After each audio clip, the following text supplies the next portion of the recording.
तो बहुत बहुत सजेशन होते थे, उनमें से 2 सजेशन इम्पोर्टेंट थे।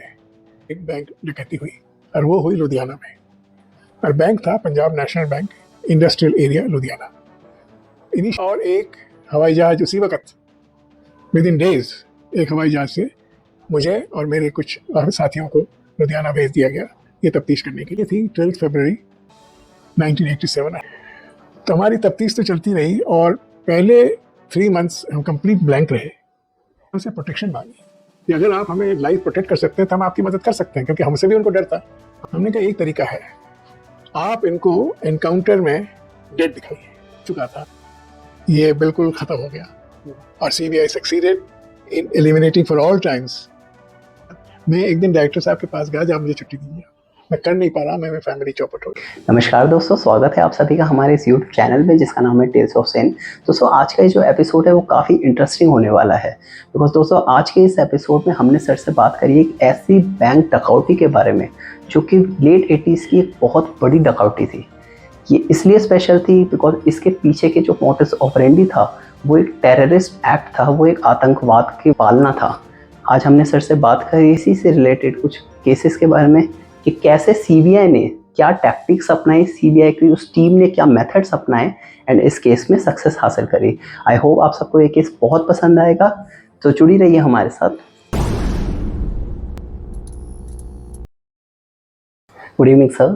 सर लास्ट 2 एपिसोड में जैसे हमने बात करी ऑपरेशन ब्लू स्टार की, असैसिनेशन ऑफ जनरल एस वैद्या की, सर आज का ये जो एपिसोड है हम आपसे जानना चाहेंगे लेट 80s में हो रही जो बैंक रॉबरीज थी वो काफ़ी बढ़ गई थी एंड ये रॉबरी स्पेशल इसलिए थी क्योंकि इसका लिंकअप डायरेक्ट टेररिज्म से था, खालिस्तान सपोर्टर्स से था।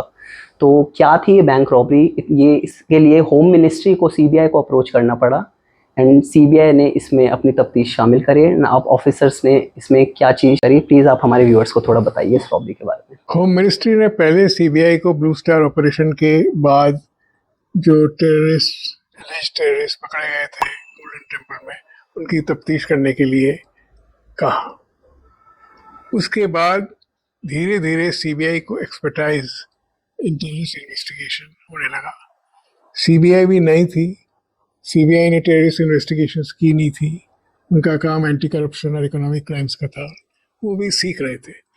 पर धीरे धीरे सीबीआई ने टेररिस्ट इन्वेस्टिगेशन में एक्सपीरियंस पाया और अपने काम में उन्होंने दिखाया होम मिनिस्ट्री को उनकी कॉम्पिटेंस थोड़ी सी है। और जब जनरल वैद्या के मर्डर के बाद उन किलर्स को सीबीआई ने पकड़ लिया, उसके बाद होम मिनिस्ट्री का भरोसा सीबीआई के टेररिस्ट इन्वेस्टिगेशन विंग, जो पॉपुलरली पंजाब सेल कहा जाता था, वो बढ़ गया। तो सीबीआई को उन्होंने और काम दिया, क्योंकि बाय दैट टाइम जैसे आपने कहा काफ़ी टेररिस्ट क्राइम्स हो रहे थे और सबसे ज़्यादा परेशानी की बात थी जब बहुत जगह बैंक्स को लूटा जा रहा था बाय टेररिस्ट। दिल्ली में, हरियाणा में, पंजाब और चंडीगढ़ में तो हो ही रहा था, और बिहार में टाटा नगर, ऐसे जगह टेररिस्ट ने बैंक्स लूटना शुरू कर दिया था। तब होम मिनिस्ट्री ने ये सोचा ये जो तब इन्वेस्टिगेशन टेररिस्ट की हो रही है, इसमें सीबीआई का जो एक्सपीरियंस है और सीबीआई का जो कमिटमेंट है उसका फ़ायदा उठाया जाए। तो सीबीआई ने एक बोर्ड बनवाई। वो पहले दिल्ली, हरियाणा, पंजाब, आईबी और रॉ उसके मेंबर्स बने। ये टीम ऑफ डीआईजीज का कन्वीनर डीआईजी सीबीआई बना और इस कमेटी की मीटिंग होम मिनिस्ट्री के आदेश पर वीक में 2 दफ़े चंडीगढ़ में शुरू हो गए। जो भी क्राइम्स यहाँ होते थे और जिनके नाम सामने आते थे और जो मोडस ऑपरेंडी वो अडॉप्ट करते थे, उस पर चर्चा होती थी। और चर्चा में ये हम लोग कोशिश करते थे पता लगाने में कि इनको कैसे रोका जाए। तो बहुत बहुत सजेशन होते थे, उनमें से 2 सजेशन इम्पोर्टेंट थे। एक सजेशन तो था ये जो टेररिस्ट हैं वो जाते हैं different parts of the country, उनके लिए जगह नहीं है, तो ये वाजिब है कि वो लोग वहाँ पर जाके एक हाइड आउट बनाएंगे, एक घर लेंगे, वहाँ घर में रहकर ही वो रेकी कर सकते हैं कि कहाँ पर उनको नेक्स्ट टेरर स्टार्ट करना है, कहाँ पर उनका नेक्स्ट बैंक लूट करना है। तो सारे पुलिस अफसर्स को बताया गया उनको घर तो कोई इजीली देगा नहीं, तो आप लोग अपने एरिया में वो जगह ढूंढिए जहाँ पर घर तो बने हुए हैं पर किराएदार नहीं मिलते हैं, कोई वहाँ पर किराया लेना नहीं चाहता है, और वहाँ पर वॉच रखिए ये ऐसे कौन सी फैमिली, कौन से ग्रुप स्पेशली छड़े जिनके साथ फैमिली नहीं है, वो लोग वहाँ पर रहना शुरू करते, उन पर वॉच रखिए। दूसरी चीज़ हमने इंट्रोड्यूस की, ये जहाँ भी घर कोई लेगा किसी भी एरिया में, लैंडलॉर्ड को कहा जाए कि उसकी टेनेंट के बारे में आप लोकल पुलिस स्टेशन में रिपोर्ट करेंगे और उससे वेरिफिकेशन मांगेंगे कि इस आदमी को हम रख रहे हैं, इसकी ये बैकग्राउंड है, आप इसको चेक कर लें। चीज़ हमने कमेटी से आदेश निकाले और होम मिनिस्ट्री ने स्टेट्स को सर्कुलर भेजा। ये दो इंस्ट्रक्शंस जब इशू हो गए, ये बहुत काम में आया बैंक लूट्स बंद करने के लिए। आपको पता है, जैसे आपने कहा, जो क्राइम्स बढ़ रहे थे 1984 ब्लू स्टार ऑपरेशन के बाद, जब टेररिस्ट ने रीग्रुप किया तो बहुत से क्राइम होने लगे अगेंस्ट मेजॉरिटी कम्युनिटी, एंड उनको एक्शन करने के लिए बैंक्स लूटना शुरू किया उन्होंने। अब 19 बैंक्स जब लूट हो गए और करोड़ों रुपए का नुकसान हो गया है, उसके बाद 12 फरवरी 1987 में बहुत बड़ा एक बैंक डकैती हुई और वो हुई लुधियाना में, और बैंक था Punjab national bank, industrial area Ludhiana. Initial reports ये थे कि करीब 7 करोड़ रुपए की लूट हो गई है।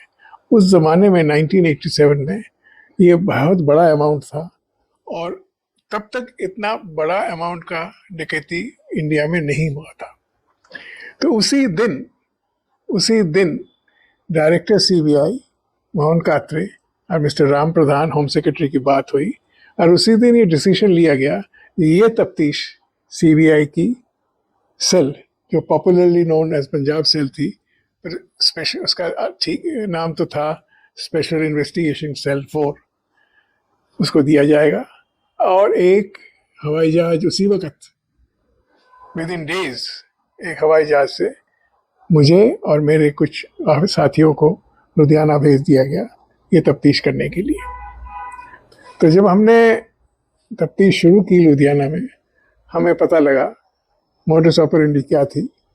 ये 4 आदमी पुलिस यूनिफॉर्म में, एक इंस्पेक्टर, एक हेड कांस्टेबल और 2 कांस्टेबल, फुली आर्म्ड, बैंक में 12 तारीख को करीब बैंक जब खुला ही था अंदर आए और इजीली जो सिक्योरिटी स्टाफ थी उनको ओवरपावर किया, और करेंसी चेस्ट और बैंक के आसपास, बैंक के टेलर्स के पास जितना भी पैसा था, अंदाज़न 7 करोड़ रुपए लूट करके चले गए।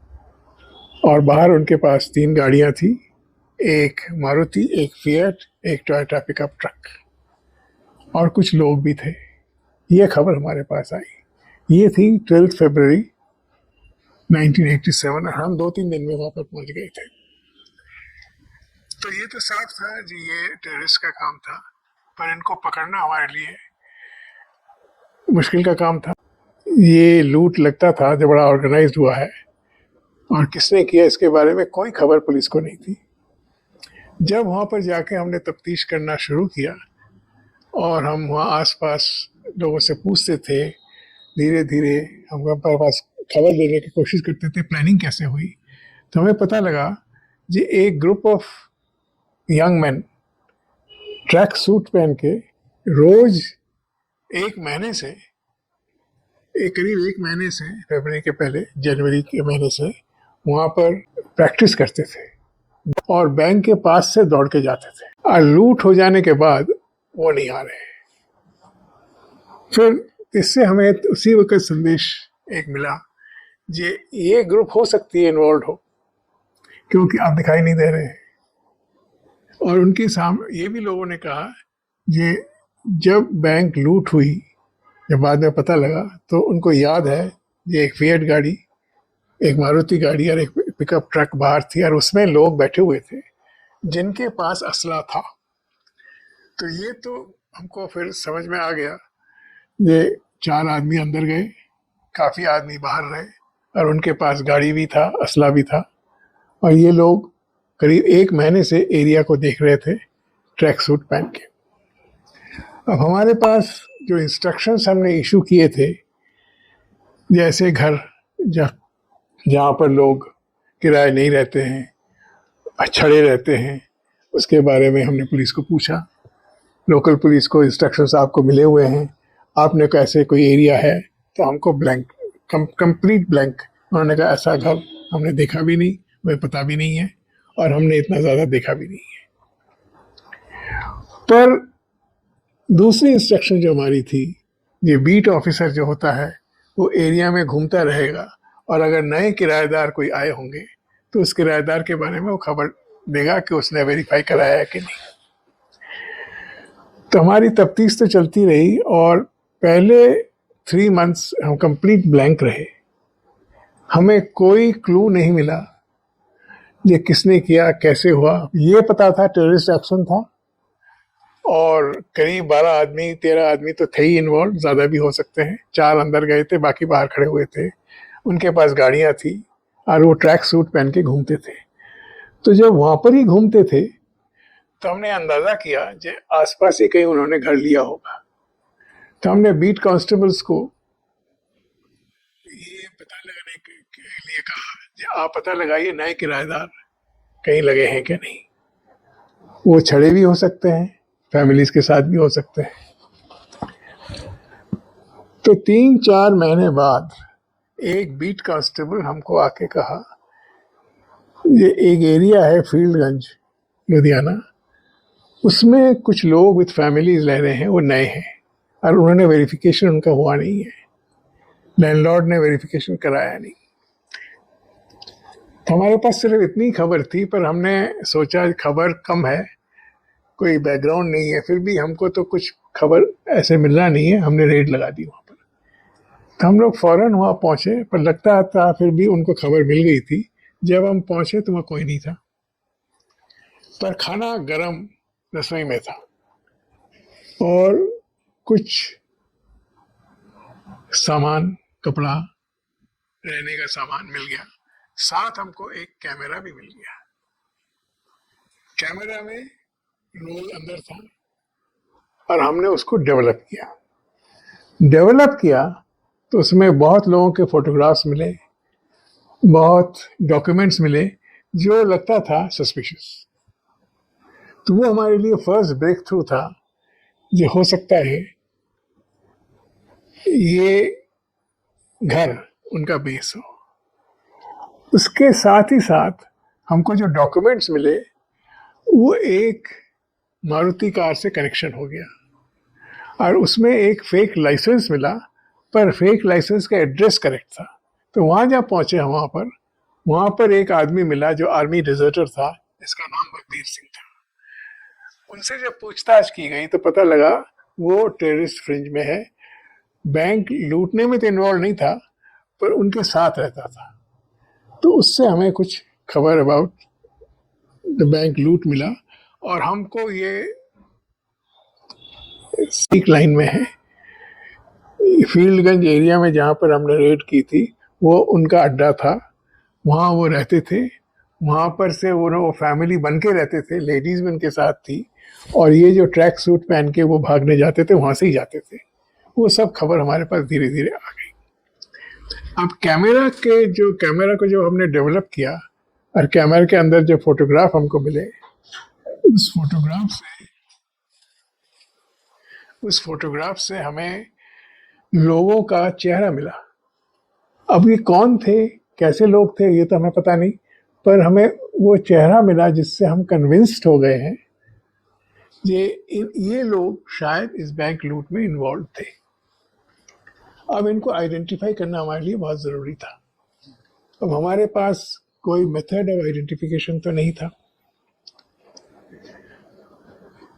जो होम मिनिस्ट्री के ऑर्डर में जो सेटअप बना था, जो ट्रैक कर रहा था डेकोइटीज एंड टेररिस्ट क्राइम, और डिस्कस करता था how to solve these crimes, उसमें एक काम और भी हम लोग कर रहे थे, ये जो भी नाम टेररिस्ट का किसी ने बताया ग्रुप में, ये इस रेड में ये सस्पेक्टेड है, ये लोग इन्वॉल्व होंगे, उनका नाम हम लोग एक लिस्ट बना के रख रहे थे, और वो लिस्ट था अल्फाबेटिकल। तो उस लिस्ट को हमने देखा और डिस्क्रिप्शन देखा, तो हमारे पास कोई ऐसी इंफॉर्मेशन नहीं मिली कि ये जो नाम इसमें है और जो फोटोग्राफ है उससे कंपेयर कर सके, वो हम कर नहीं पा रहे थे। फिर हमने सोचा जे कैसे इनको आइडेंटिफाई किया जाए, ये इन्वॉल्व तो है, पर एविडेंस कलेक्ट करना जो ये आइडेंटिफाइड विद दिस लूट है, कैसे हो। तो हमारी टीम बैठी और हमने सोचा ये जो ग्रुप लिस्ट बनाया हमने अल्फाबेटिकल, इनमें इन आदमियों को पकड़े जो लगता है फ्रिंज में है, एक्चुअली ज्वाइन तो किया था जोश में, पर उन्होंने क्राइम नहीं किया, और वो जोश के साथ ज्वाइन करने के बाद अब वो शायद इतने एक्टिव नहीं होंगे, पर छोड़ भी नहीं सकते इनको। तो इनके डिटेल्स निकाल के हमने उनको पिकअप करना शुरू किया। कोई क्राइम में वो इन्वॉल्व नहीं थे, कोई एविडेंस नहीं था उनके खिलाफ, बट वो हमको फोटोग्राफ देख के लोगों का नाम बता सकते थे और उनको ट्रेस करने में मदद कर सकते थे। उनको हमने कहा हमारे भाषा में ये हमारे स्पॉटर्स होंगे, we used to call them spotters. ये स्पॉट करेंगे इनको और हमको ट्रेस करने देंगे। पर वो इजीली तैयार नहीं थे, क्योंकि इनको डर था कि अगर वो जिन्होंने क्राइम किया उनको पकड़वा दें और इनके बारे में उनको पता लग जाए दूसरे ग्रुप को, तो इनको तो छोड़ेंगे नहीं, इनको भी मार दिया जाएगा। तो क्या तरीका किया जाए कि वो हमें मदद करें। तो उन्होंने हमसे प्रोटेक्शन मांगी कि अगर आप हमें लाइफ प्रोटेक्ट कर सकते हैं तो हम आपकी मदद कर सकते हैं, क्योंकि हमसे भी उनको डर था, हम भी उनको बड़े ज़ोरों से इंटरोगेट कर रहे थे, उनको धमका रहे थे, हमसे भी वो परेशानी थे, पर वो बोलने के लिए तैयार नहीं हो रहे थे क्योंकि उनको प्रोटेक्शन चाहिए था। फिर हमारी टीम बैठी और सोचा कि कैसे उनको प्रोटेक्शन दिया जाए। उनसे भी बात की तो उन्होंने कहा हमारे लाइफ को प्रोटेक्ट करिए, फिर ही हम आपको मदद कर सकते हैं। तो हमने फिर पंजाब पुलिस से बात की। हमने कहा एक तरीका है, आप इनको एनकाउंटर में डेड दिखाइए, एनकाउंटर्स दिखाइए जो फॉल्स होंगे, और प्रेस को साथ लेके पब्लिसिटी करें कि इस आदमी को मार दिया गया है इन एनकाउंटर, ही इज डेड। 4-5 लोगों को हमने एनकाउंटर में डेड दिखाया, और उनकी जो डेथ हो गई और पेपर में प्रेस के मीडिया से प्रेस ने हमारा साथ दिया, प्रेस को पता था ये फॉल्स है, पर हमारा साथ दिया और उनको डेड दिखाया इन एनकाउंटर्स, तब वो तैयार हो गए हमें मदद करने के लिए। और फिर उनको साथ लेके हम वेरियस सिटीज़ में घूमते रहे जहाँ पर उनको पता था ये लोग मिल जाएंगे, क्योंकि जो फोटोग्राफ्स हमको कैमरा से मिल गए थे वही लोग इन्वॉल्व थे Punjab national bank Ludhiana branch के डिकॉयटी में। उनको वो पहचानते थे, उनके बारे में जानते थे, और वो कहाँ पर है वो भी उनको पता था। तो वो जब एनकाउंटर में वो डेड दिखाए गए तो वो सेफ फील करने लगे और हमारे लोगों के साथ घूम घूम के एक एक को आइडेंटिफाई करने लगे। तो करीब 22 से 25 लोग उस फोटोग्राफ में थे, पर हमको सब नहीं मिले। 12 लोग हमको मिले, उन्होंने आइडेंटिफाई किया और हमने उनको अरेस्ट कर लिया। अब टाटा में एक प्रोविजन था, इंटरोगेट करके आप अगर उनसे कन्फेशन ले सकते हैं तो वो confession made before A policeman like us is valid. Supreme court ने कुछ सिस्टम बताया था जब पुलिसमैन कैसे कन्फेशन रिकॉर्ड कर सकता है। एक, जो पुलिसमैन कन्फेशन रिकॉर्ड करेगा, he will not have any association with the investigation of the case. He will not be associated with the investigation. He will be a policeman independent of the investigation. दूसरा, वो police custody में नहीं रहेगा, उसको arrest करने के बाद magistrate से जुडिशियल कस्टडी में भेज दिया जाएगा, और जुडिशियल कस्टडी में 3-4 दिन रहने के बाद उसको वहाँ से लेके वो अगर कन्फेस करता है तो इसका कन्फेशन रिकॉर्ड होगा with proper warning to him that this confession will be used against you. तो ये जो प्रोसेस सुप्रीम कोर्ट ने ले डाउन कर दिया था, इसी को हमको मानना पड़ा।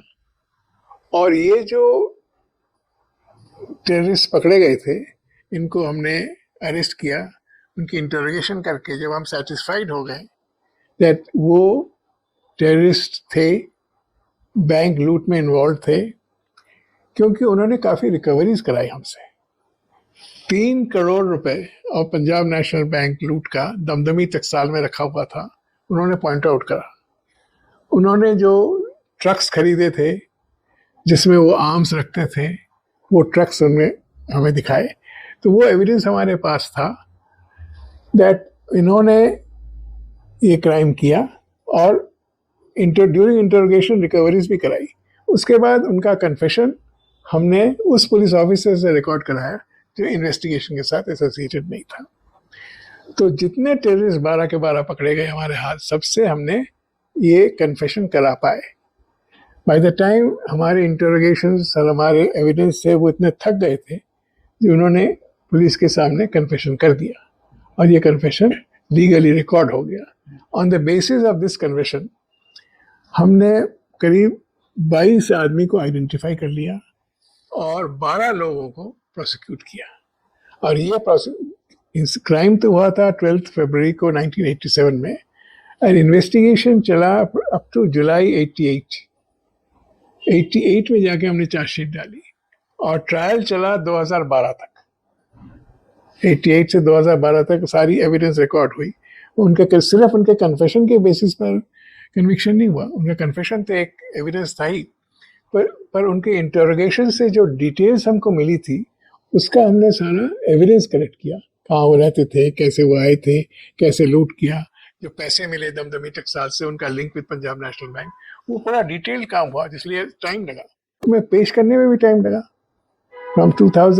फ्रॉम जुलाई 1988 टू 2012 धीरे धीरे हमने एविडेंस पेश किया in the special court, Tata court, और वो कोर्ट में वो एविडेंस एक्सेप्ट हुई, और 12 लोगों का हमने जो चालान किया उनमें से 11 लोगों का कन्विक्शन हुआ, और वो कन्विक्शन सुप्रीम कोर्ट में मेंटेन रहा।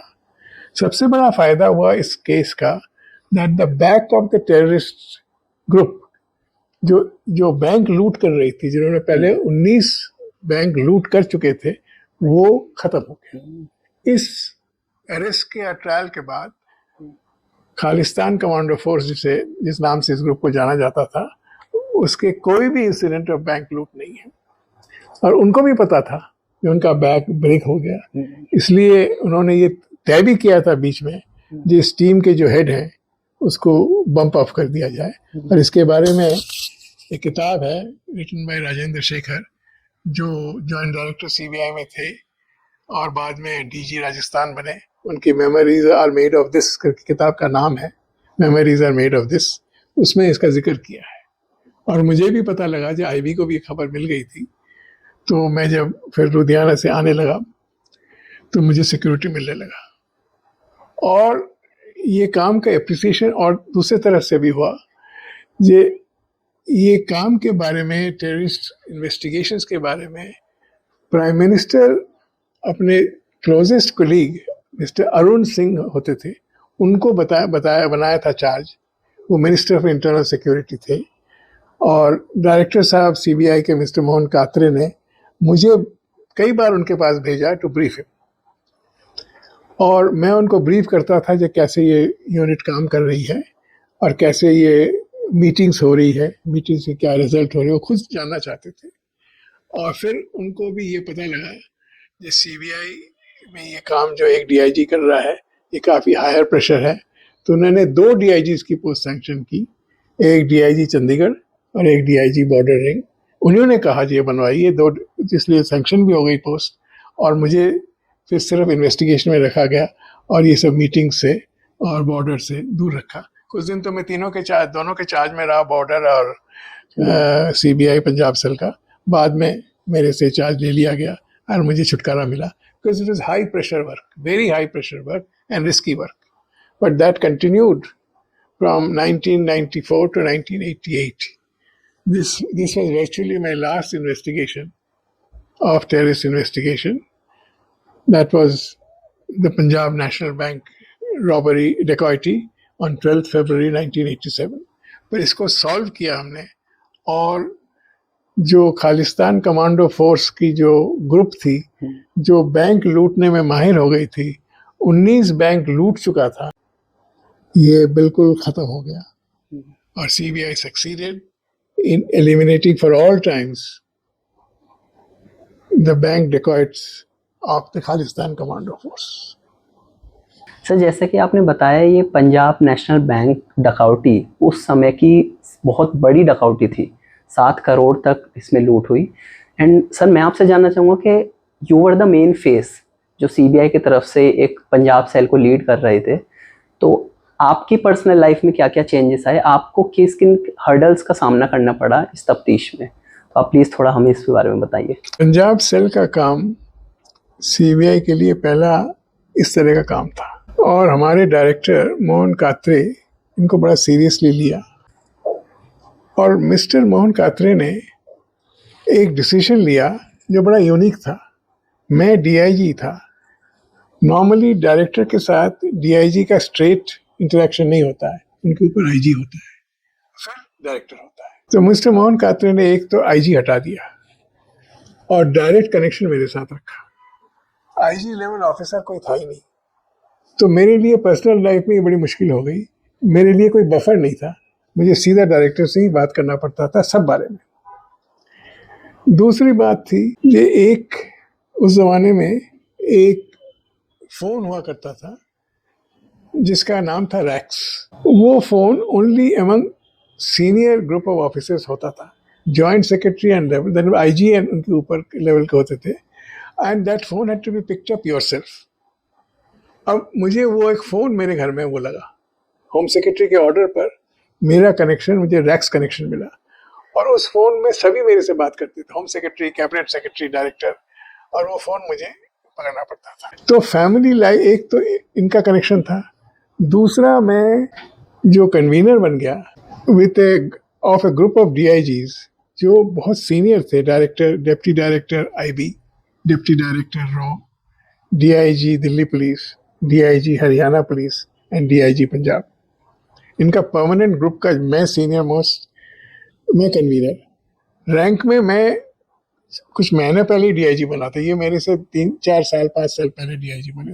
उनको कमांड करना था, उनको इंस्ट्रक्शंस देने थे, उनसे काम लेना था मुझे, तो ये मेरे लिए बड़ा डिफिकल्ट था। तो फैमिली लाइफ तो मेरी बिल्कुल चौपट हो गई। दूसरी बात, क्योंकि मैं कन्वीनर था इन सब सेल्स का, तो जो जूनियर ऑफिसर्स थे पंजाब पुलिस में, हरियाणा पुलिस में, जिनकी यहाँ क्राइम होता था, टेररिस्ट क्राइम बार बार होता था, उनके साथ भी मुझे कनेक्शन रखना पड़ता, तो उनका भी फ़ोन आया करता था।